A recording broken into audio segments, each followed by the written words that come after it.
सदाशिवसमारम्भां शङ्कराचार्यमध्यमाम् अस्मदाचार्यपर्यन्तां वन्दे गुरुपरम्परां श्रुतिस्मृतिपुराणानाम् आलयं करुणालयं नमामि भगवत्पाद शङ्करं लोकशङ्करम् अपारकरुणासिन्धुं ज्ञानदं शान्तरूपिणं श्रीचन्द्रशेखरगुरुं प्रणमामि मुधान्वहम्.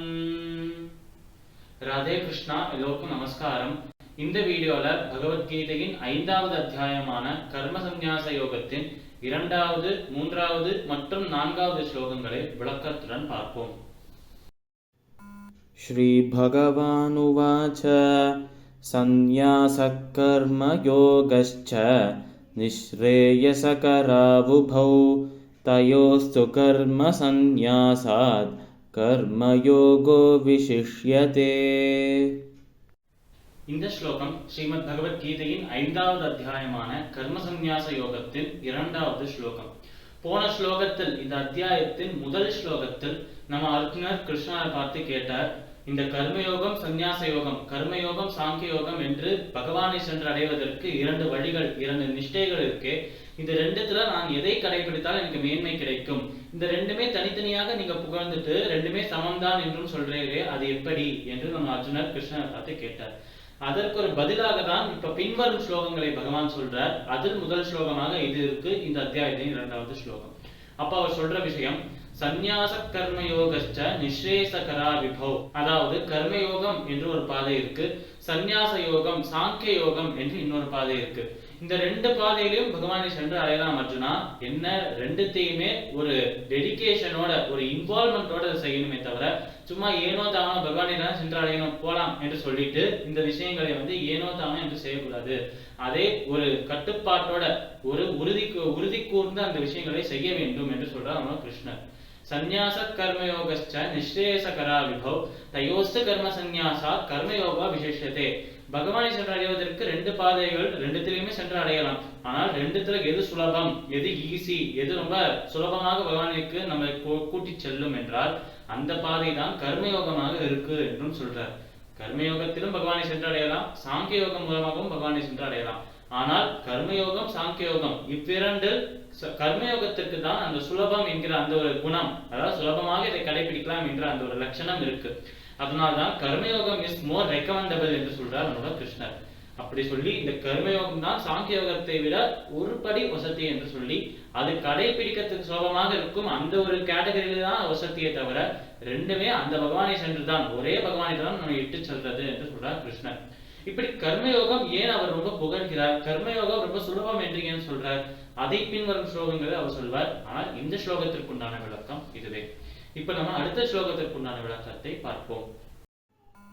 ஞேயஸ நித்ய சந்நியாசி யோ ந த்வேஷ்டி ந காங்க்ஷதி நிர்த்வந்த்வோ ஹி மஹாபாஹோ சுகம் பந்தாத் பிரமுச்யதே. இந்த ஸ்லோகம் ஸ்ரீமத் பகவத்கீதையின் 5வது அத்தியாயமான கர்ம சந்நியாச யோகத்தின் 3வது ஸ்லோகம். இந்த ஸ்லோகத்தில், போன ஸ்லோகத்தில் அவர் கர்மயோகம் சாங்கிய யோகத்தை விட சிறந்தது என்று சொன்னார், ரொம்ப சுலபமானது என்று சொன்னார். ஆனால் இது எந்த விதத்துல கர்மயோகம் சாங்கிய யோகத்தை விட சுலபமானது என்று புரிந்து கொள்ள வேண்டும். கடைபிடிக்கும் அந்த நடைமுறையில் சுலபமாக இருக்கு, கடைபிடிக்கும் அந்த நடைமுறையில் கொஞ்சம் சிறந்ததாக இருக்கு. இருந்தாலும் சாங்கிய யோகமும் கர்மயோகமும் சமமே, ஏனென்றால் அது 2மே பகவானிடம் நம்மளை கூட்டிச் செல்கிறது என்று சொன்னார் நம்மளோட கிருஷ்ணர். அதன் ஒரு தொடர்ச்சியாக தான் 3வது ஸ்லோகத்தில் அவர் சொல்ல வரும் விஷயம் என்ன என்றால், ஞேயஸ நித்ய சந்நியாசி யோன த்வேஷ்டி நகாங்க்ஷதி என்று சொல்றார் நம்மளோட கிருஷ்ணர். இப்படி ஆரம்பிக்கும் இந்த ஸ்லோகத்தில் அவர் முக்கியமாக சொல்ல வரும் விஷயம் ஒரு கர்மயோகியின் லட்சணங்கள், ஒரு கர்மயோகியின் குணங்களை பற்றி சொல்றார். அந்த கர்மயோகிக்கு தான் சந்நியாசி என்கிற பெயருடன் இந்த ஸ்லோகத்தில் அவர் சொல்றார். ஞேயஸ நித்ய சந்நியாசி என்று சொல்றார் நம்ம கிருஷ்ணர்.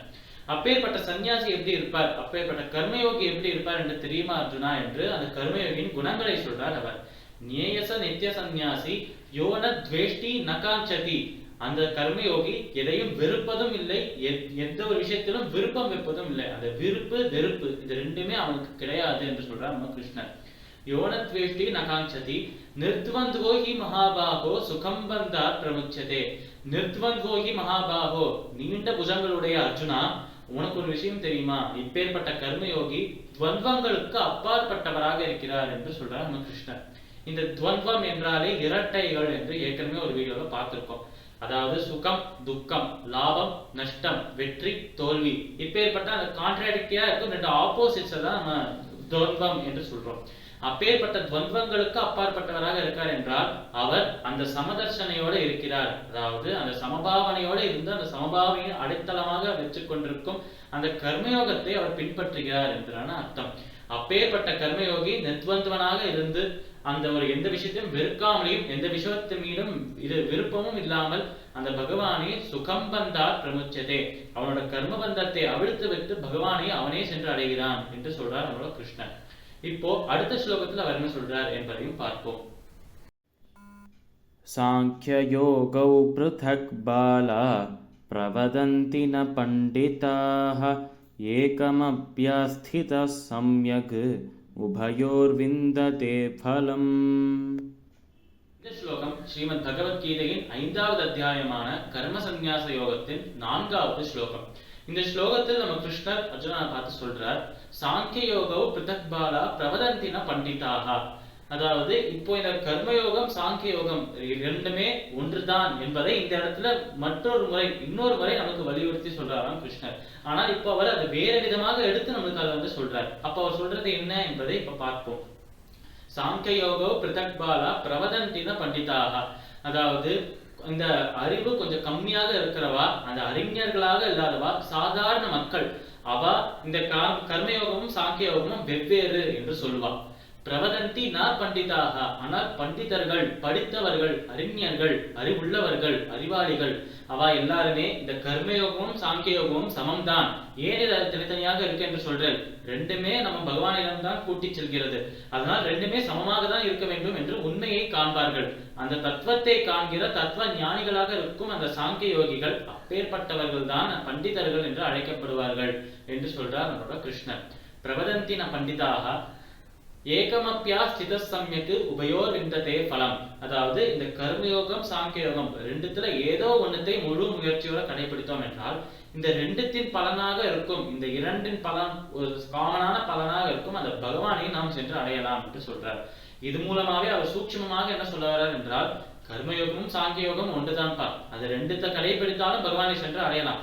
ஆனால் ரெண்டுத்துக்கான பலனாக இருக்கும் பகவானை அந்த ரெண்டுத்தில் ஏதோ ஒன்றத்தை கடைபிடித்தாலே நீ சென்று அடையலாம் என்று கர்மயோகமும் சாங்கிய யோகமும் சமம்தான் என்று இந்த ஸ்லோகத்தில் சொல்றார் நம்ம கிருஷ்ணன்.